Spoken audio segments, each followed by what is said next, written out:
Je m'appelle Victoria Delma, j'ai 32 ans, je suis journaliste d'investigation pour le Provençal, et cette matinée est en train de virer au cauchemar. Mon rédacteur en chef vient de m'appeler en hurlant à propos d'un scandale de corruption qui pourrait faire décoller, ou ruiner, ma carrière. Et moi, je suis coincé sur le boulevard Michelet, en plein bouchon marseillais, à regarder l'aiguille tourner dangereusement vers leur limite de midi. C'est à ce moment-là que je la vois. Une Honda grise est en panne au beau milieu de l'intersection entre le Prado et Castellane. Les warnings clignotent désespérément. À côté, une femme agite les bras dans tous les sens pour appeler à l'aide. Les voitures passent sans même ralentir. Indifférence totale. Elle porte un vieux jean taché de peinture, un débardeur blanc, et son air dépassé tranche avec l'éclat doré de ses cheveux sous le soleil du sud. Tout en moi me dit de continuer ma route.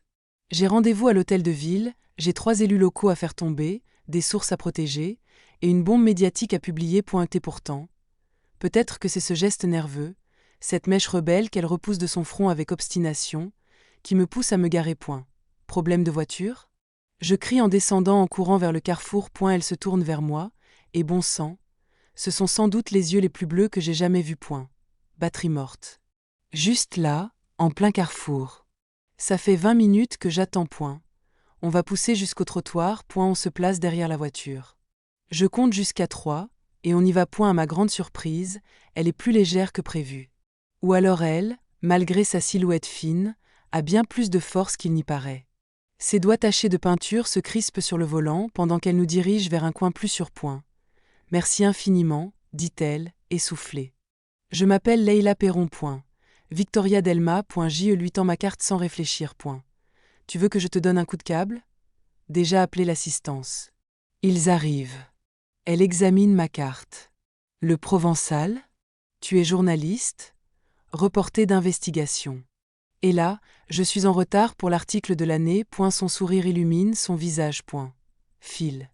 Te laisse pas mettre en retard à cause de MOI. Je devrais y aller. Chaque fibre professionnelle en moi me dit de remonter en voiture et filer droit vers la mairie. Mais à la place, je sors mon téléphone. Ton numéro ? Au cas où l'assistance ne viendrait pas, elle me le donne. Je le note. Nos doigts se frôlent quand je lui rends son portable. Une fraction de seconde, on reste là, sans bouger. Je devrais vraiment y aller, dis-je. Oui. Ton scoop. Je suis à mi-chemin de ma voiture lorsqu'elle me lance. Victoria. Bonne chance pour ton histoire de corruption, ou quoi que ce soit. Je me retourne. Surprise. Comment tu sais que c'est de la corruption ? Intuition. T'as une tête à pas laisser les pourris gagner. Signe avertissement. Salut et bienvenue sur la chaîne Plume d'Amour. Si cette histoire te plaît, clique sur j'aime et abonne-toi pour ne pas rater les prochains récits. Active la cloche pour rester informé.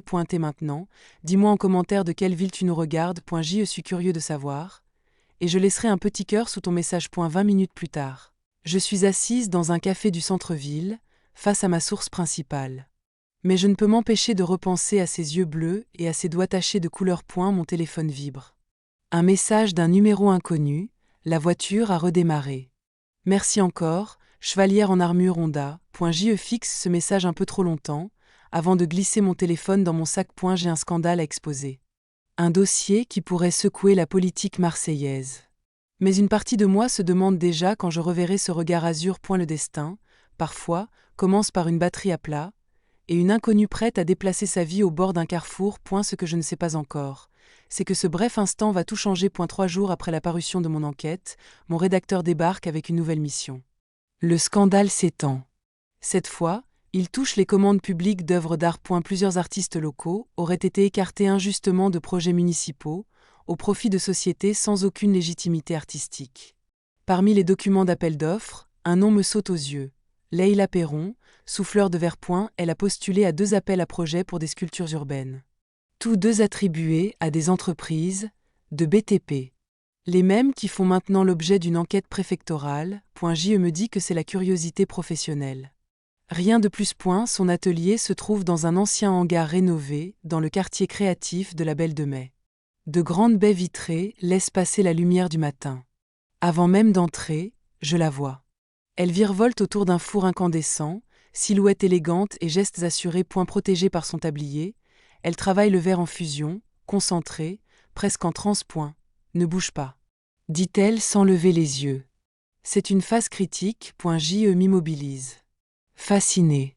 Elle façonne la matière incandescente avec une précision hypnotique. La bulle rougeoyante tourne au bout de sa canne, refroidit lentement pour devenir ambre. Quand enfin elle se redresse et m'aperçoit, son visage s'éclaire. Qu'est-ce qui amène la star du Provençal dans mon humble tanière? Je poursuis l'enquête. Il semblerait que la corruption dépasse de loin la mairie. Elle pose ses outils avec précaution. Laisse-moi deviner, les marchés de l'art public? Tu as postulé pour le projet de sculpture de la plaine, 2 fois. Les marchés ont été attribués à des boîtes de BTP. Elle retire ses lunettes de protection. Ses yeux bleus sont toujours là, clairs, francs. Un café? J'ai besoin d'une pause. La salle de repos est petite, mais chaleureuse. Des œuvres locales ornent les murs, un air de Vivaldi s'échappe d'un vieux poste. Contre toute attente, son café est excellent. Alors, c'est si grave? Demande-t-elle en s'asseyant. Oui.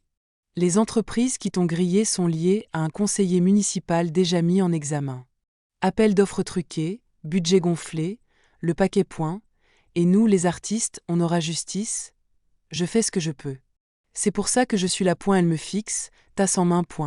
Juste pour l'article? La question me prend au dépourvu. Comment ça? T'aurais pu appeler. Poser tes questions au téléphone. Mais t'es venu. Elle a raison. J'aurais pu rester à mon bureau. Mais au lieu de ça, je suis là, à la regarder parler, à observer la lumière du jour danser dans ses cheveux. Peut-être que je voulais voir ton travail de mes propres yeux. Et alors? Tu en penses quoi? Je regarde autour de moi, ces pièces en verre brillant, suspendues dans un équilibre fragile. Des vases délicats qui semblent emprisonner un rayon de soleil. Des sculptures abstraites aux courbes fluides comme de l'eau figée. Des panneaux ouvragés qui projettent sur les murs des ombres arc-en-ciel. C'est incroyable. La ville passe à côté de quelque chose de vraiment précieux. Leïla sourit, et dans ce sourire, il y a une chaleur qui n'a rien à voir avec la fournaise du four. Tu veux voir comment c'est fait? Je veux dire, dans un cadre purement professionnel. Strictement pour la recherche, je répète avec un sourire. Elle m'emmène à nouveau dans la partie principale de l'atelier, me décrivant chaque étape pendant qu'elle façonne une nouvelle masse de verre incandescent. Je pose des questions intelligentes, sur la technique, l'inspiration, la vision artistique, mais en vérité, je regarde surtout ses mains. La concentration sur son visage. Sa manière précise et assurée de se mouvoir, chaque geste pensé. Tiens. Essaie de tenir celui-ci. Elle me tend une pièce déjà refroidie. Nos doigts se touchent lorsqu'elle me la passe. Et cette fois, ce contact dure un peu plus longtemps que ce qu'il faudrait. Le verre est lisse, lourd, encore tiède. Magnifique. Mais je ne le regarde plus. C'est beau, dis-je doucement. Oui, murmure-t-elle. Ça l'est. Nous sommes debout, plus proches qu'une interview ne le justifie vraiment. Je sens son shampoing sous les odeurs métalliques de l'atelier. Je remarque une petite cicatrice sur son menton, que je n'avais pas vue avant. Il faut que j'y aille, je finis par dire. J'ai un autre rendez-vous. Bien sûr. L'enquête. Mais aucune de nous deux ne bouge. Le verre repose dans mes mains, complètement oublié, alors qu'on se regarde, faisant semblant que tout cela concerne uniquement des appels d'offres truqués et des contrats publics. Leïla. Oui? Tu voudrais dîner un soir? Je veux dire, quand je ne suis pas en train de courir après un scoop. Son sourire pourrait illuminer tout l'atelier.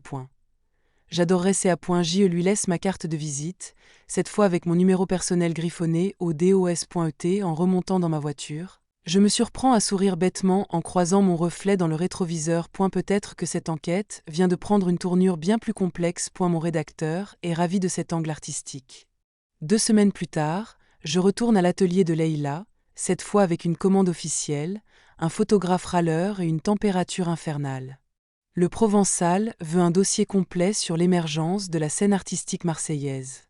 Et, sans surprise, Leïla est devenue le sujet central de l'article. Voici Marcus, je lui dis en arrivant. Il prendra quelques clichés pendant notre entretien. Faites comme si je n'étais pas là, grommelle Marcus en réglant déjà son objectif. Mais ignorer quoi que ce soit quand il s'agit de Leïla? Impossible. Aujourd'hui, elle porte une robe d'été fluide, ses cheveux détachés tombant sur ses épaules. Rien à voir avec la tenue de travail de l'autre fois. On s'envoie des messages chaque jour depuis notre entrevue. Mais on n'a jamais réussi à planifier ce fameux dîner. Trop débordée. Ou trop nerveuse. Alors, cette fois c'est officiel, plaisante-t-elle point. 100% professionnelle, je mens avec un sourire en coin point, elle nous guide dans son atelier, expliquant à Marcus les différentes étapes de fabrication pendant qu'il la photographie, concentré, le visage illuminé par la lumière du four. J lui pose des questions sur son parcours, ses influences, sa vision pour la communauté artistique locale. Tout est légitime. Chaque mot justifie pourquoi je la regarde ainsi, pourquoi je mémorise la façon dont elle parle avec ses mains, ses yeux, tout son corps point. Cette ville a un potentiel fou, dit-elle en modelant le verre brûlant. Mais on a besoin d'infrastructures, d'ateliers accessibles, de commandes publiques qui valorisent l'art, pas juste les connexions politiques point. Et justement, ces connexions. Tu sais si tu pourras reposter aux appels d'offres ? Mon avocat pense que oui. Ton article a ouvert plusieurs enquêtes. Il y a une chance. Marcus capture la scène. Elle, penchée sur la matière en fusion, le verre luisant dans ses mains comme une flamme domptée. Je suis censé prendre des notes. Mais je regarde. Sa nuque, la cambrure de son dos, la concentration absolue. La beauté tranquille d'une femme en plein élan créatif. Depuis combien de temps tu fais ça ? Je demande. 15 ans. J'ai commencé à l'école des beaux-arts. Et je ne me suis jamais arrêtée. Elle me jette un coup d'œil. Et toi ? Toujours voulu être journaliste ? Depuis mes 12 ans. J'ai découvert que le directeur détournait l'argent de la cantine. J'ai écrit un article dans le journal du collège. Petite rebelle dès le départ. Quelqu'un doit bien poser les questions gênantes. Elle rit. Et ce rire-là fait battre mon cœur un peu plus vite. C'est ce que j'aime chez toi, dit-elle simplement. Marcus remballe son matériel. J'ai ce qu'il me faut. La lumière ici est incroyable. Une fois la porte refermée derrière lui, l'atelier change d'atmosphère. Plus silencieux. Plus intime. Leïla me tend un verre de thé glacé. On s'installe dans son coin bureau, entouré de croquis et d'échantillons colorés. Et maintenant ? Demande-t-elle. Pour l'article, je veux dire. Je l'écris. Il devrait paraître dans l'édition de dimanche. Ça mettra en lumière le travail des artistes de la région. Elle hoche la tête, mais ses yeux disent autre chose. Et après ? La question plane entre nous. Chargé. On sait toutes les deux qu'il ne s'agit pas du journal. Je sais pas, j'avoue. En général, je ne m'implique pas personnellement avec mes sujets. Jamais. Jamais. Elle repose son verre. Me fixe. Calme. Direct. Et si on arrêtait d'être journaliste et sujet d'interview ? Et qu'on devenait juste. Victoria et Leïla ? Mon cœur fait une pirouette étrange. J'aimerais ça. Bien. Parce que j'ai une question à te poser. Vas-y. Tu vois quelqu'un ? La franchise me prend de court. D'ordinaire, ce genre de conversation se fait à demi-mot, dans les silences et les sous-entendus. Mais Leïla n'a jamais été du genre à tourner autour du pot. Non, je ne vois personne. Depuis 2 ans. Une rupture difficile. Elle ne supportait pas l'idée d'être en couple avec une artiste. Leur perte. J'espère que tu le penses vraiment. Je me penche légèrement vers elle. Je le pense. Et pour ce que ça vaut, je crois que quiconque ne voit pas la beauté de ce que tu crées est idiot. Elle rit, mais son regard, lui, reste grave. Alors, qu'est-ce qu'on fait maintenant, Victoria Delma ? Tu as ton reportage, tes photos, tes obligations professionnelles, cochées. Maintenant, je te demande si tu veux dîner avec moi ce soir. Pas pour le travail. Je croyais que tu ne demanderais jamais. On finit dans une petite trattoria du quartier Vauban. Rien d'extravagant, mais la lumière tamisée, l'ambiance feutrée, tout donne l'impression que le temps s'arrête. La conversation s'enchaîne naturellement, de l'art au journalisme, des voyages rêvés aux souvenirs d'enfance. Je ris plus ce soir que je ne l'ai fait depuis des mois. Tu sais, dit-elle en posant sa fourchette après le dessert, j'ai gardé ta carte de visite accrochée au mur de mon atelier. Pourquoi ? Pour me rappeler que certaines personnes ne roulent pas simplement devant une autre. En détresse. Peut-être aussi parce que, j'espérais. Que j'ai des arrière-pensées. Peut-être. En marchant vers nos voitures, elles s'arrêtent brusquement, juste sous un lampadaire. L'air lourd de Marseille donne une impression d'électricité dans chaque souffle. Victoria ? Oui ? Je vais t'embrasser maintenant. Sauf si tu t'y opposes. Je ne m'y oppose pas. Ses lèvres ont le goût du vin, douces, hésitantes d'abord, puis sûres. Lorsqu'elle m'encadre le visage de ses doigts encore marqués de pigments, je sens quelque chose basculer en moi. Ce n'est plus seulement du désir. C'est plus profond. Plus risqué. On se sépare lentement, haletante. Demain soir, chuchote-t-elle point. Oui point. Chez moi. Je cuisine point. Marché conclu, point J.E. conduit jusqu'à chez moi avec le goût de son baiser encore sur les lèvres. Et je me demande à quel moment, exactement, je suis passée d'un simple intérêt journalistique à ce qui ressemble furieusement à tomber amoureuse. 3 semaines après notre premier vrai rendez-vous, mon enquête explose. Plus grand, plus dangereux que prévu. Ce matin, la préfecture et les services de lutte contre la fraude publique ont fait une descente à l'hôtel de ville. Mon principal informateur m'appelle, la voix tendue. Victoria. Ils élargissent le champ. Tous les marchés publics de construction depuis 5 ans sont visés. Tous, y compris les commandes d'art. Je suis à l'atelier de Leïla à ce moment-là. Elle travaille sur une œuvre commandée récemment, sa toute première commande municipale en bonne et due forme. Elle voit mon visage se figer et coupe immédiatement ses machines. Qu'est-ce qu'il se passe? Les enquêteurs élargissent leur champ d'investigation. Chaque contrat artistique depuis 5 ans est passé au crible. Sont impalés. Même ceux auxquels j'ai postulé. Tout. Les projets en cours, les paiements, même les œuvres déjà installées pourraient être suspendues. Elle s'assoit sur un tabouret, les mains tremblantes. J'ai 3 pièces en lice pour des appels d'offres. Si l'enquête fait tomber tout le programme, ça n'ira pas jusque-là. T'en sais rien. Son ton se durcit. C'est la première fois que je l'entends comme ça. Tu poursuis cette histoire comme si c'était une croisade sacrée. Mais des gens réels trinquent, Victoria. Ça pique. Parce qu'elle a raison. J'ai été tellement absorbée par mon enquête que j'ai à peine pensé aux conséquences pour ceux qui n'ont rien à se reprocher. Des artistes comme elle. Je fais mon travail. Et ton travail, c'est de ruiner la vie des autres? Mon travail, c'est de révéler la vérité. Ce ne sont pas mes articles qui détruisent des carrières.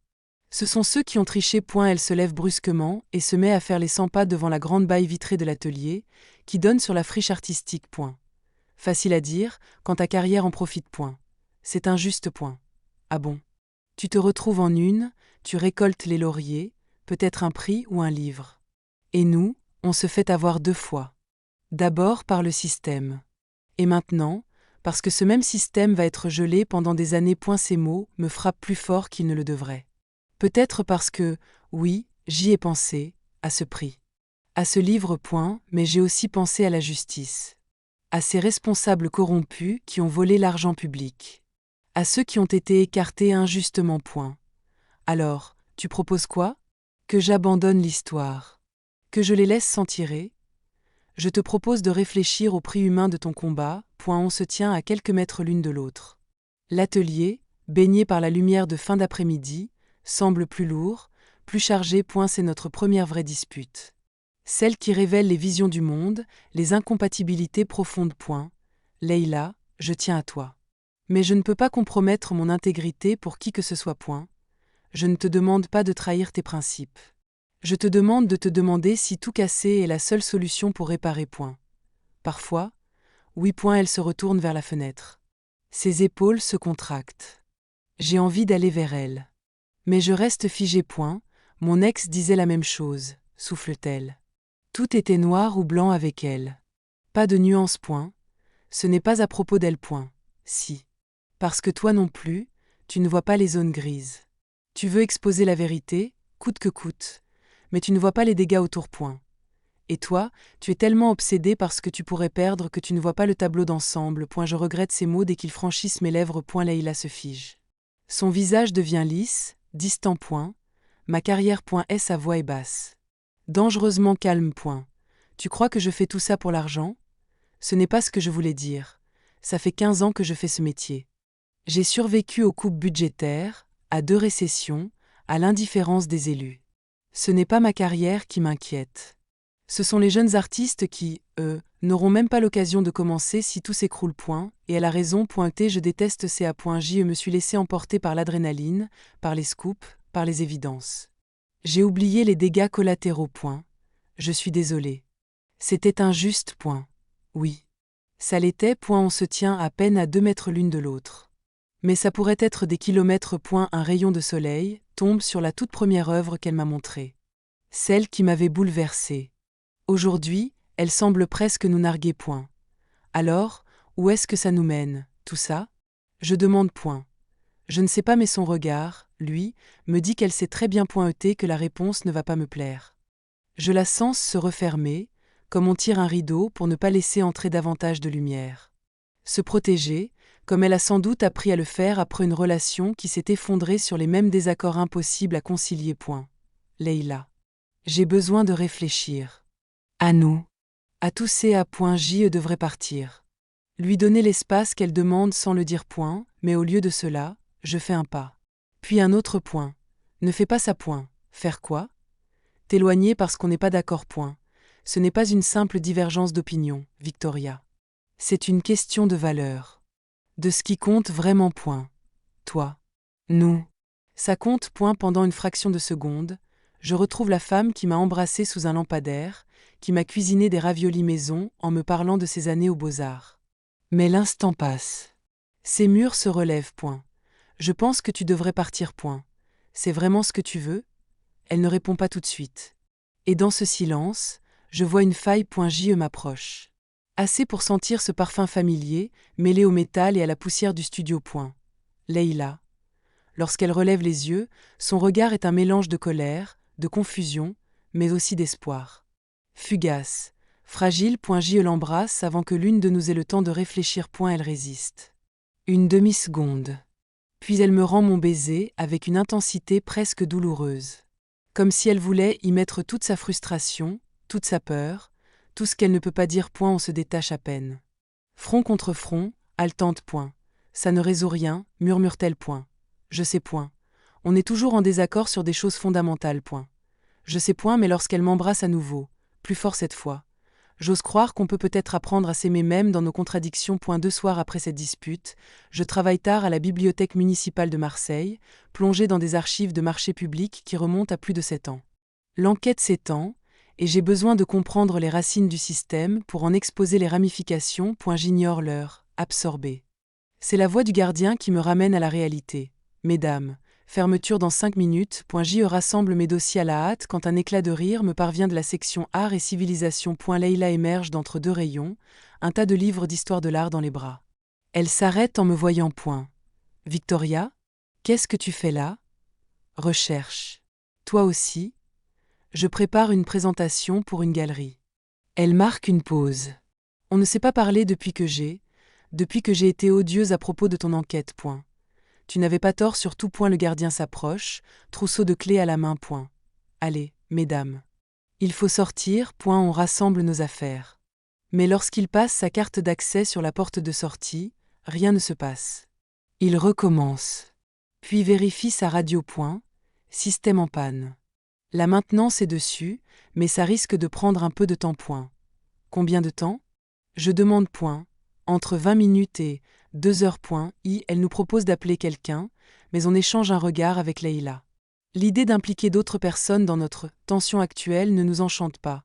On attendra, dit-elle simplement. Le gardien nous laisse dans l'espace lecture principal, éclairé seulement par les lampes d'urgence. La bibliothèque semble différente ainsi. Plus calme. Plus intime. Leïla s'installe dans un fauteuil en face de moi. Seule, enfin, dit-elle avec un demi-sourire. Pas exactement comme j'imaginais nos retrouvailles. Moi non plus. Un silence plane. Pas hostile, mais chargé. Finalement, elle parle. J'ai pensé à ce que tu as dit. À propos du tableau d'ensemble. Tu avais raison sur un point, la corruption doit être dénoncée. Je regrette juste qu'on ne puisse pas le faire sans tout faire s'effondrer autour. Je me penche vers elle. Peut-être qu'on peut. Et si on orientait l'enquête pour cibler les vrais abus tout en protégeant ceux qui sont légitimes? Identifier les projets manifestement frauduleux, proposer une réforme des appels d'offres qui valorise les artistes. Les vrais. Ses yeux s'illuminent. Tu ferais ça? J'essaierai. Mais j'ai besoin de ton aide pour savoir qui a été évincé injustement et qui a simplement perdu dans une compétition loyale. Je peux faire ça. Pour la première fois depuis des jours, nos regards se croisent sans méfiance. L'éclairage tamisé donne à la pièce l'allure d'un sanctuaire hors du temps. Tu m'as manqué, je murmure. Toi aussi. Même quand j'étais furieuse. Et je l'étais. J'ai remis en question tes intentions, alors que j'aurais dû t'écouter. Elle tend la main à travers l'espace entre nos fauteuils. Je la prends. Je n'ai pas été juste non plus. Ton travail est important, Victoria. J'avais peur. Et j'ai réagi avec mes tripes. Alors, on en est où? Je ne sais pas. Mais j'aimerais le découvrir avec toi. Le gardien revient un instant. Toujours en panne, mais des progrès sont faits. Quand il repart, Leïla se dirige vers le coin canapé. Elle tape le coussin à côté d'elle. Viens. Je m'assois. Nos genoux se frôlent. Le silence de la bibliothèque devient presque rassurant. Comme si le monde nous oubliait un instant. Raconte-moi ton premier grand article, dit-elle. Contamination de l'eau municipale. J'ai mis 6 mois à prouver que la mairie savait pour les canalisations au plomb et avait dissimulé l'info. Tu as sauvé des gens? Des tuyaux ont été remplacés. Des familles suivies médicalement. Mais ça a pris 2 ans de procès. C'est pour ça que tu fais ce métier? En partie, oui. Et toi? Pourquoi le verre? Elle réfléchit un instant. Du feu, du sable, et ça devient quelque chose de beau. J'aime la transformation. Je la regarde. C'est ce qu'on est en train de faire? Elle me fixe longuement. Peut-être. Elle se rapproche, son épaule frôlant la mienne. Dans la lumière d'urgence, tout semble irréel. Suspendu entre le jour et la nuit. Victoria. Oui, j'ai envie d'essayer. Nous deux. Même si on n'est pas d'accord sur tout. Même si je suis une journaliste bornée qui ne voit pas toujours l'impact humain. Même si je suis une artiste qui panique quand les choses changent trop vite. Je lui prend le visage entre les mains, caressant doucement sa pommette du pouce. On est vraiment en train de faire ça? Je crois bien que oui. Le baiser qui suit n'a rien de celui échangé dans l'atelier. Il est lent, délibéré, plein de promesses au lieu de frustration. Elle me tire contre elle, ses doigts glissant dans mes cheveux. Le gardien. Je murmure contre ses lèvres. Il ne reviendra pas avant 20 minutes. Et sa bouche retrouve la mienne. Plus avide, plus assurée. Le monde disparaît. Il ne reste qu'elle, sa peau contre la mienne, ses soupirs, la façon dont elle bouge, pleine de vie, de chaleur. Victoria, souffle-t-elle. Mon prénom devient une prière sur sa langue. Je l'embrasse dans le cou, sentant le rythme affolé de son cœur. Elle se cambre, et soudain, la bibliothèque n'a plus rien de public. C'est un monde à nous seuls, fait de chaleur, de désir, et d'un vieux canapé qui devient sanctuaire. Ses mains s'aventurent sous ma chemise. Et un son s'échappe de moi, instinctif, brut, inconnu. Le temps devient liquide, indéfinissable. Et dans l'ombre des rayonnages, entre les livres et les murmures oubliés, nous découvrons l'autre. Plus tard, nous sommes allongés, mêlés, respirations irrégulières, sa tête posée contre mon épaule. Le silence nous enveloppe comme une couverture. On devrait peut-être se rhabiller, murmure-t-elle sans bouger. Sans doute. Le gardien va revenir. Oui. Sans doute. Elle se redresse et me regarde. Cheveux épars, regard brillant. Aucun regret. Aucun. Si ce n'est d'avoir attendu aussi longtemps. 20 minutes plus tard, le système de sécurité se réinitialise enfin, et on retrouve l'air tiède de la nuit marseillaise. Mais quelque chose a changé. Quelque chose de profond. Ce qui avait commencé avec une voiture en panne vient de trouver son ancrage. Dans une bibliothèque vide. Chez toi ou chez moi? Demande Leïla devant nos voitures. Chez toi. Je veux voir ton appartement. Avertissement, c'est le chaos total. Entre les œuvres en cours, les croquis, les outils. Parfait. Je la suis, ses feux arrière illuminant les rues encore animées. Et je pense à la transformation. Au feu et au sable devenant article à 2 femmes imparfaites, apprenant à bâtir quelque chose ensemble. Le mardi matin suivant, mon enquête explose avec un titre en première page. Marseille prise la main dans le SAC. Une fraude DE plusieurs millions dans l'art public dévoilée. PAR une enquête fédérale. À midi. 3 conseillers municipaux ont déjà remis leur démission. Le soir. Toutes les chaînes régionales installent leurs caméras devant l'hôtel de ville. JE devrait être euphorique. Mais au lieu d'eux. Ça, je reçois des appels de collègues mal à l'aise, tous posant la même question. Ta relation avec Leïla, c'était pendant l'enquête.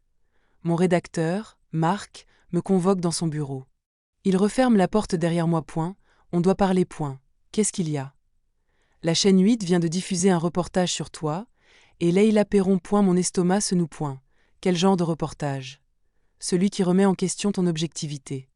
Ils insinuent que tu t'es rapproché d'une source pour influencer ton article. C'est absurde. Leïla n'était pas une source. Elle faisait partie de l'angle artistique après l'enquête. Et notre relation a commencé bien après la publication. Je te crois, Victoria. Mais l'image, ça compte. L'indépendance de la Provence est en JEU. Je regarde par la fenêtre. Des hélicoptères tournent au-dessus de la mairie comme des charognards. Point. Tu veux que je me retire de l'affaire? Je te demande juste d'être prudente. Les projecteurs médiatiques ne pardonnent rien. I à la raison. Le jeudi, la Marseillaise publie un article sous forme de potin. La journaliste et l'artiste, histoire d'amour ou conflit d'intérêts. Ils y ajoutent des photos de Leïla et moi sortant d'un restaurant. Ils ne vont pas jusqu'à m'accuser explicitement. Mais l'insinuation est claire. Ça touche Leïla, bien plus que moi. Son téléphone n'arrête pas de sonner. Des journalistes l'interrogent sur notre couple, sur ses contrats, sur de possibles fuites d'informations. Elle passe 2 jours à ignorer les appels. Puis, enfin, elle débarque chez moi, épuisée. C'est du délire total, dit-elle en se laissant tomber sur mon canapé. Quelqu'un est venu jusqu'à ton atelier? Un reporter de la chaîne 10. Il m'a demandé si on vivait ensemble. Et tu as dit quoi? Que ce n'était pas leurs affaires. Mais Victoria, je ne suis pas faite pour ça. Ce niveau d'attention, d'intrusion. Je m'assieds près d'elle. Je lui prends la main. Ça va passer. Dans quelques jours, ils auront un nouveau scandale à suivre. Ou pas. C'est ça, sortir avec une figure publique? La question me blesse. Parce que je n'ai pas de bonne réponse à lui offrir. Mon travail m'a toujours exposée. Mais je n'avais jamais imaginé quelqu'un d'autre en subir les éclats. Je n'ai jamais voulu ça pour toi. Je sais. Mais c'est quand même en train d'arriver. Et elle a raison. Le lendemain, le Courrier du Sud publie un nouvel article. Cette fois, il s'attaque directement à mon reportage artistique. Leïla Perron, coup de projecteur justifié ou favoritisme journalistique. Ils interrogent d'autres artistes locaux. Certains suggèrent que la Provence lui a offert une visibilité injustifiée. Écoute ça, dis-je en prenant l'article. Je lis l'article à voix haute, téléphone en main, la voix un peu tremblante.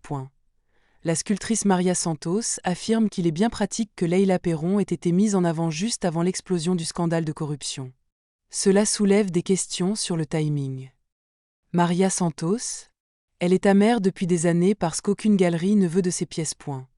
Peu importe. L'accusation est lancée maintenant. Et elle circule. Leïla repose sa tasse un peu trop brusquement. Le café éclabousse ma table. Alors quoi? On doit se cacher? Faire semblant de rien parce que certaines personnes ont besoin de créer des drames. Je ne sais pas, ce n'est pas suffisant, Victoria. J'ai besoin de savoir que tu es avec moi. Pas juste quand ça t'arrange. Avant que je puisse répondre, mon téléphone vibre.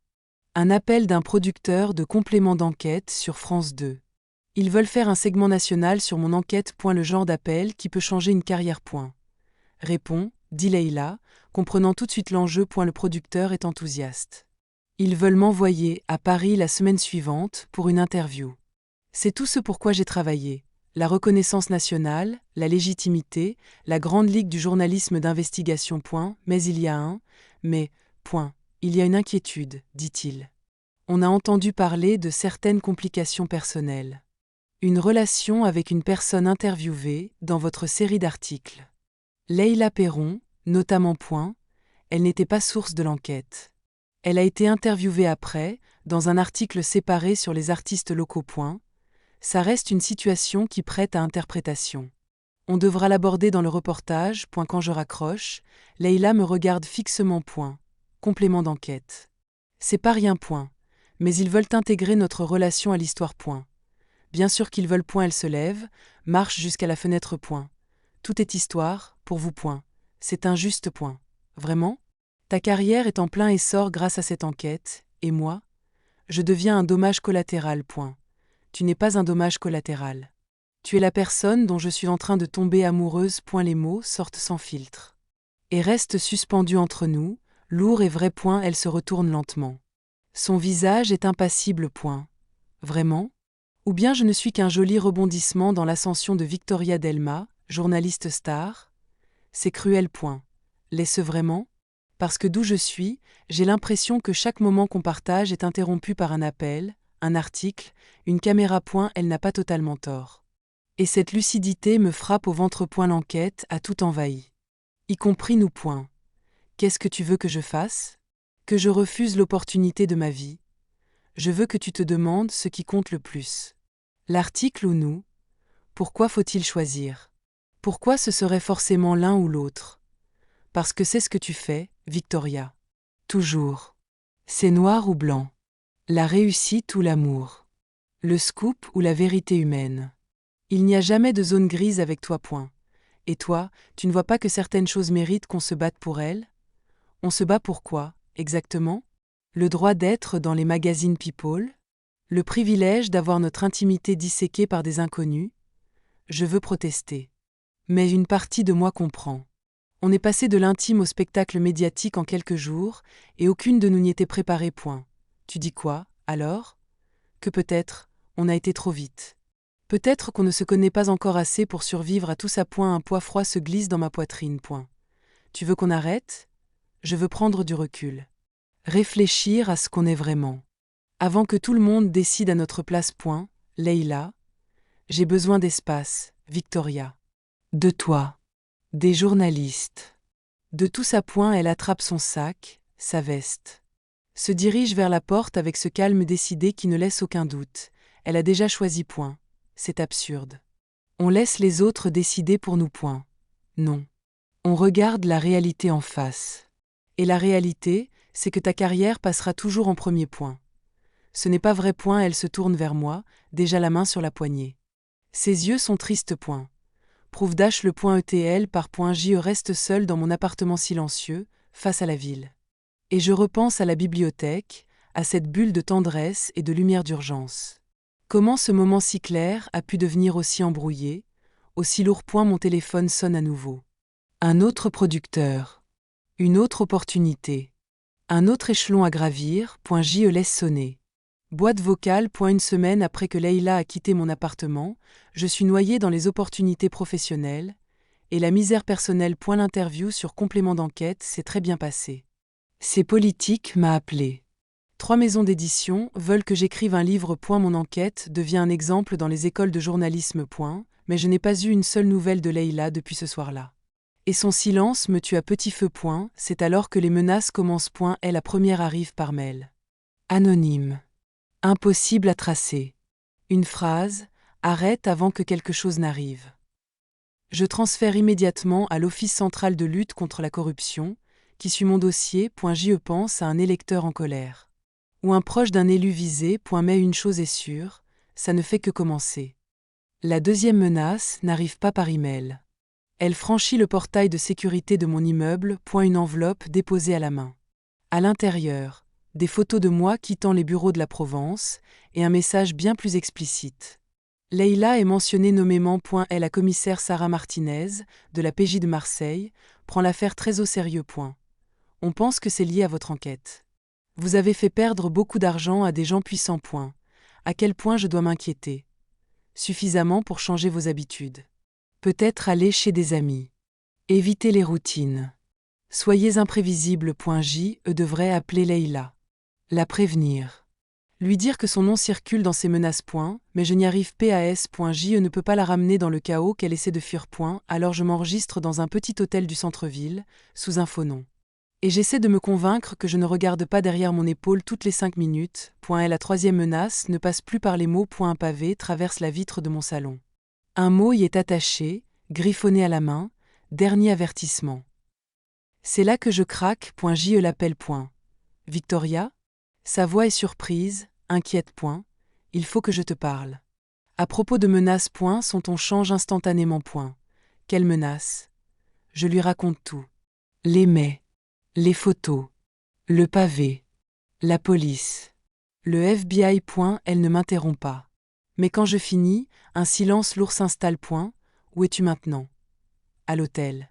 La police m'a conseillé d'éviter mon appartement. Point. Tu aurais dû m'appeler plus tôt. Point. Je voulais te protéger. Point. Me protéger? Victoria, si quelqu'un veut te nuire, tu crois qu'il ne va pas m'avoir dans le collimateur aussi? On est liés, que ça nous plaise ou non. Point. Elle a raison. Notre relation a fait la une pendant des jours. Tous ceux qui veulent me faire peur connaissent son nom. Point. Je suis désolée. Point. Tu pensais m'épargner en m'éloignant? Tu te retrouves seule, paniquée, et toujours dans la ligne de mire. Bravo. Point. Touché. Point. J'arrive. Point. Leïla, tu n'es pas obligée. Point. Si. Je le suis. Point. 20 minutes plus tard, elle frappe à la porte de ma chambre. Point. Quand j'ouvre, elle entre comme un orage, les yeux brillants de peur et de colère. Point. Montre-moi tout. Je lui tend les impressions des messages, les photos des menaces manuscrites. Elle les étudie comme une œuvre à décortiquer, chaque détail passé au crible. Cette écriture, dit-elle en désignant le mot du pavé. Ça essaie d'avoir l'air décontracté. Mais regarde, les lettres sont trop soignées. C'est écrit par quelqu'un qui masque son style habituel. Probablement quelqu'un d'instruit. Qui écrit normalement de manière formelle. C'est une observation brillante. J'aurais dû y penser, mais j'étais trop envahie par la peur, par la colère. Leïla, à propos de ce qui s'est passé entre nous, pas maintenant.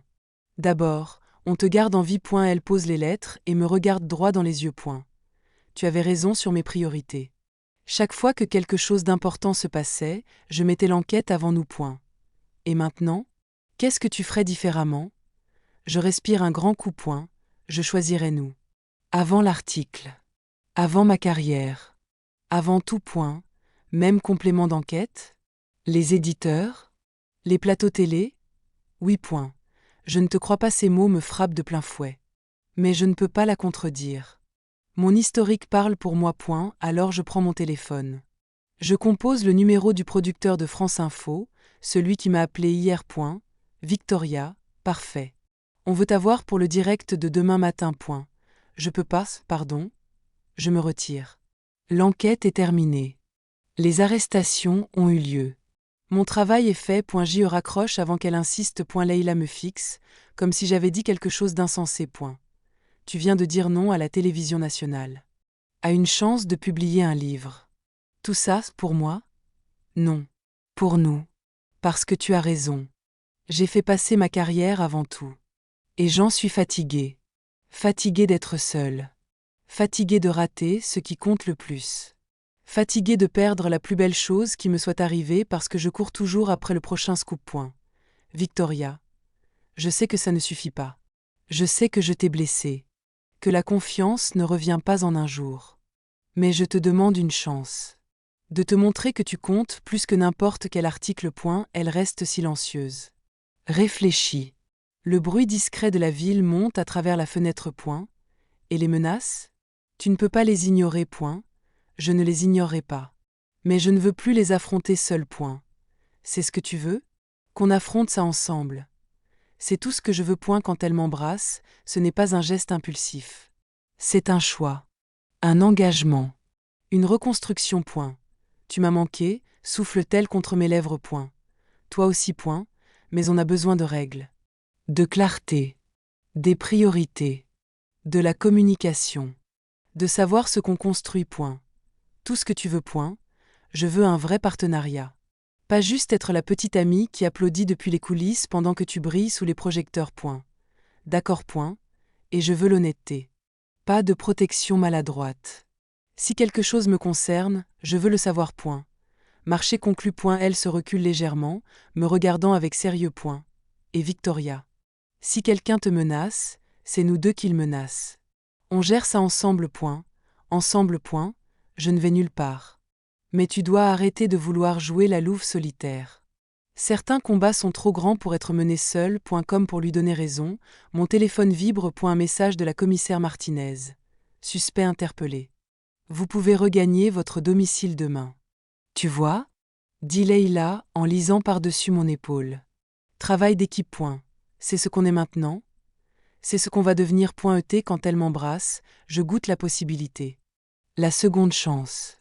Et quelque chose qui ressemble furieusement à l'avenir qu'on est assez courageuse pour construire. L'arrestation de celui qui me traquait aurait dû marquer la fin de nos soucis. Mais ce n'était qu'un révélateur. Le suspect, un ancien entrepreneur du BTP dont la société a perdu gros avec l'éclatement du scandale, a été arrêté par la PJ. Mais toute cette affaire nous a forcés, Leïla et moi, à regarder en face ce que nous étions réellement en train de bâtir. 2 semaines plus tard, je suis assise dans son atelier, mon ordinateur sur les genoux, pendant qu'elle façonne une nouvelle pièce. Et là, elle lâche la bombe. J'ai reçu un appel du musée du Verre à Sarpoterie. Mes doigts s'arrêtent net sur le clavier. Une résidence d'artiste. 6 mois à Paris. Studio privé. Financement complet. Et la possibilité de collaborer avec des maîtres verriers. C'est incroyable. Mais les mots ont un goût de poussière dans ma bouche. Qu'est-ce que tu leur as dit? Rien encore. La date limite, c'est vendredi. Et on est mardi. Je sais point, on se regarde à travers cet espace devenu familier, son monde. Notre monde, point, les éclats de verre colorés projettent sur les murs des reflets arc-en-ciel.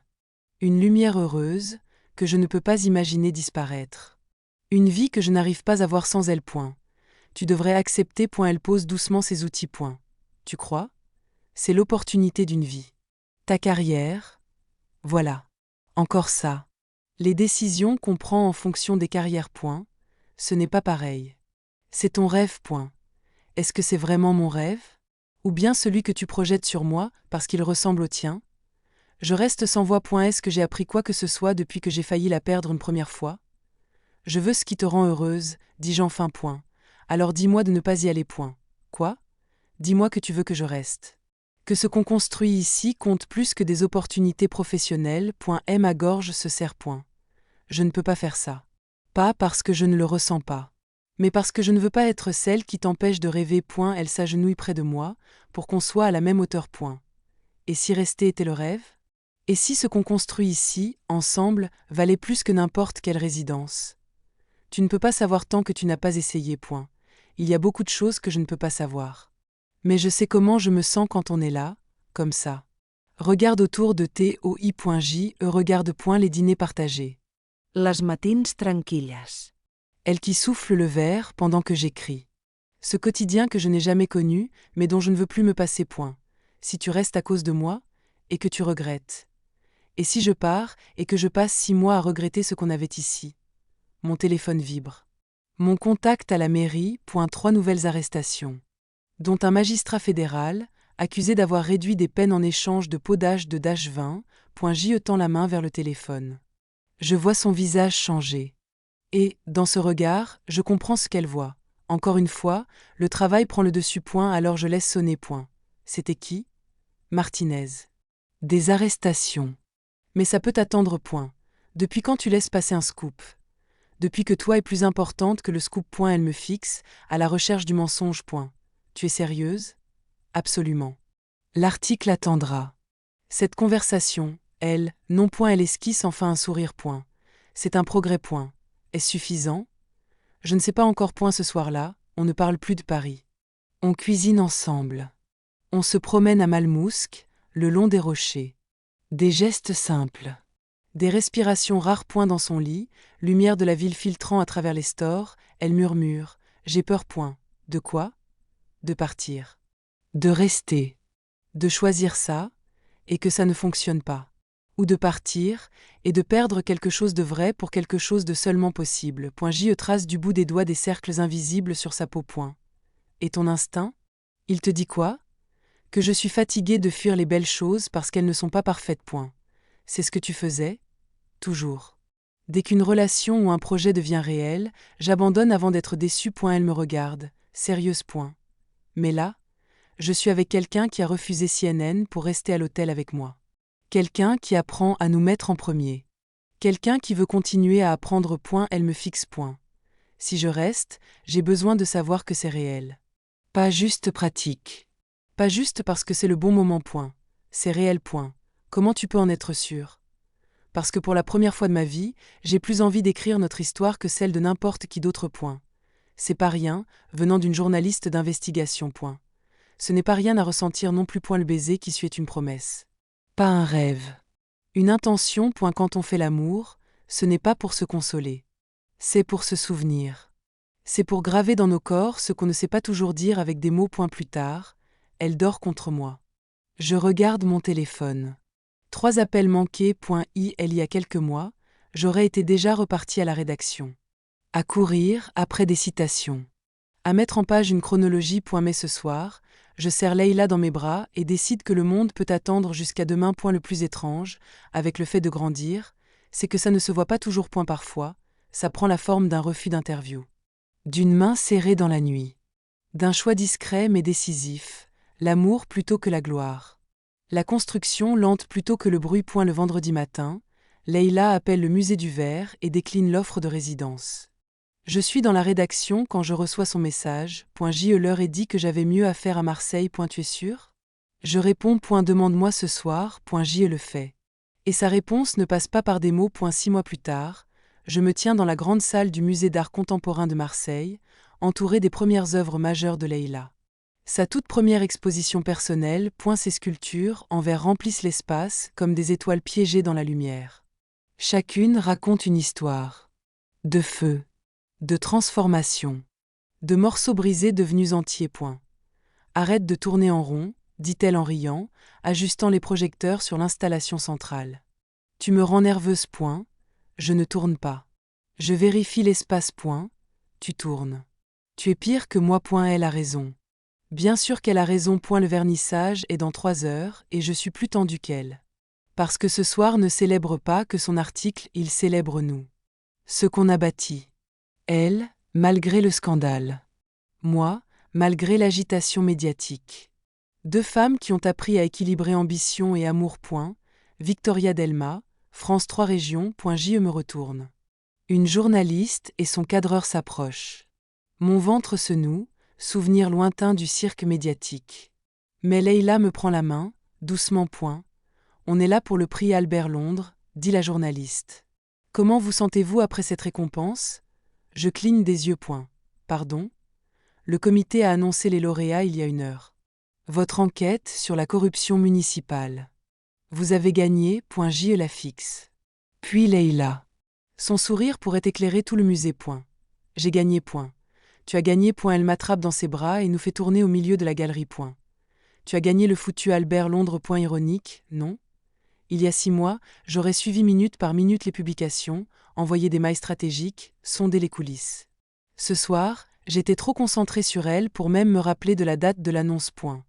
Que ressentez-vous ? Demande la journaliste, à l'idée d'avoir reçu ce prix le soir de l'exposition de votre compagne. On se regarde. Et dans ce regard, il n'y a ni médias, ni images à soigner. Juste nous. Un timing parfait, je réponds. On célèbre toutes les 2 des rêves devenus réalité, ajoute Leïla. Quand elle m'embrasse, je ne pense pas aux caméras.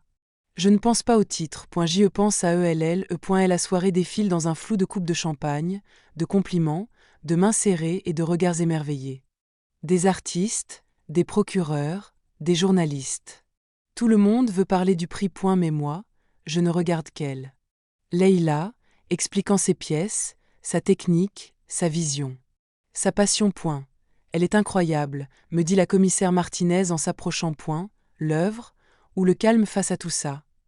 Les 2. Et vous aussi. Acceptez le prix sans faire de l'ombre à sa soirée. C'est une belle évolution. Elle a raison. L'ancienne Victoria aurait monopolisé la salle. Ce soir, je préfère les recoins calmes. Ce d'où je peux la voir briller. Victoria, mon rédacteur s'approche, 2 verres de vin en main. CBS veut une interview. Visibilité nationale pour le journal. Programme ça pour lundi. Ce soir appartient à Leïla. Elle cligne des yeux, surpris. Puis sourit. Bonne décision. Tard, quand les derniers invités sont partis, que les lumières commencent à se tamiser, elle me rejoint devant sa plus grande œuvre. Un souffle de verre ondulant, presque vivant sous l'éclairage. À quoi tu penses ? Me demande-t-elle. Au feu et au sable. À ce qu'ils deviennent quand on les laisse évoluer. Elle se place à côté de moi. Ma transformation préférée. La mienne aussi.